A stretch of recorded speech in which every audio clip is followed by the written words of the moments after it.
காளக்கண்ணு வாங்கி கட்டி பால் கறக்க ஆசைப்பட்டேன்.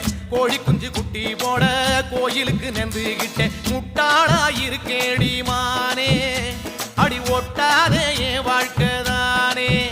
ரொம்ப முட்டாளாயிருக்கேடி மானே, அடி ஒட்டாதே என் வாழ்க்கைதானே. ஒத்தை கொத்த சண்டையினா ஓடி போற ஆம்பள நீ, செத்து போன பாம்ப பார்த்து சத்தம் போட்ட வீரன்